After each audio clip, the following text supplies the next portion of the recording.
Hi. So తిరుపతిలో ఏం జరుగుతూ ఉంది?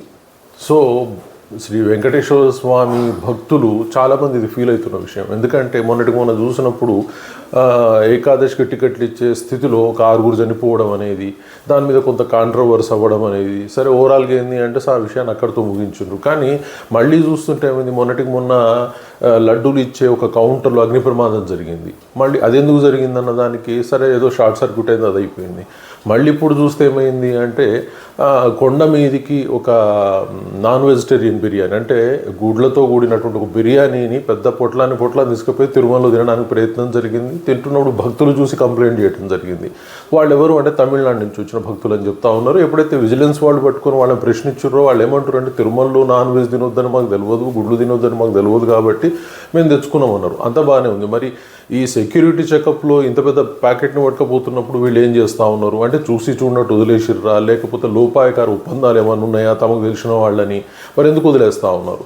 ఎందుకంటే సాధారణంగా ఏ భక్తుడు పోయినా కూడా క్షుణ్ణంగా బ్యాగులు తీసి చెక్ చేస్తారు. మరి స్కాన్ చేసేటప్పుడు అర్థం కావట్లేదా, స్కానింగ్లో కనిపించడం లేదా, మరి ఎందుకు వదిలేసారు వాళ్ళని? అదొకటి. రెండోది వచ్చేసిన తర్వాత డెఫినెట్గా అది నాన్ వెజ్ తీసుకురాకూడదు, తెలియదు అని చెప్పేది తప్పు. ఎందుకంటే చిన్న పిల్లగాడికి కూడా అక్కడికి తీసుకుపోకూడదు అని ప్రచారాలు చేస్తూ ఉన్నారు, బోర్డులు పెడతా ఉన్నారు, అందరికీ ఆ జ్ఞానాన్ని కలిగిస్తూ ఉన్నారు. కానీ సడన్గా ఈరోజు ఒక గుడ్లు కలిగిన ఒక బిర్యానీ పొట్లాన్ని తీసుకుపోయి తినడం అనేది చాలా దోషపూరిత పరిణామం. సో దానికి డెఫినెట్గా వాళ్ళకి ఒక ఫైన్ రూపంలోనో పనిష్మెంట్ రూపంలోనో కొంత గొప్ప ఏదో విధమైనటువంటి భయం కలిగించే విధంగా సమాజాలకి ఇది చేస్తే క్షమించం మేము అనేది పోవాలి. కానీ ఏదో వాళ్ళకి కౌన్సిలింగ్ చేసి పంపించడం అంటే తిరుమల ఈరోజు వచ్చింది కాదు, తిరుమలలో ఉన్న రూల్స్ ఈరోజు వచ్చినవి కావు.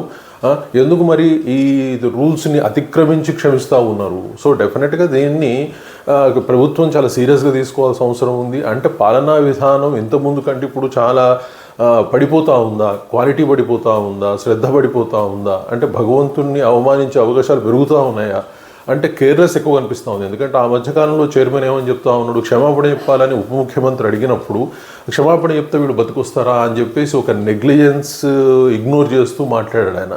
సో ఇలాంటి ఆన్సర్ చెప్పే తత్వం ఏమవుతుంది అంటే డెఫినెట్గా ఇలాంటి అపరాధాలు జరగడానికి అవకాశం జరుగుతుంది. లడ్డు ఏమంటారు దీన్ని, ఇప్పుడు గుడ్లు తెచ్చుకుంటే తప్పేంది, మేమేం తింటలేదు కదా అనొచ్చు, రేపు నాన్ వెజ్ తెచ్చుకొని మేము తినట్లేదు కదా అనొచ్చు. అంటే తినట్లేదు కాబట్టి తెచ్చుకోవచ్చు అన్న పద్ధతి ఉందా?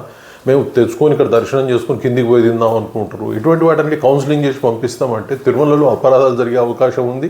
ఇలాంటి అపరాధాలు క్షమించేవి కావు. ఇప్పటికీ కూడా ప్రభుత్వం రియలైజ్ అయ్యి దీని మీద కఠిన చర్యలు తీసుకోవాల్సిన అవసరం ఉంది. Thank you very much.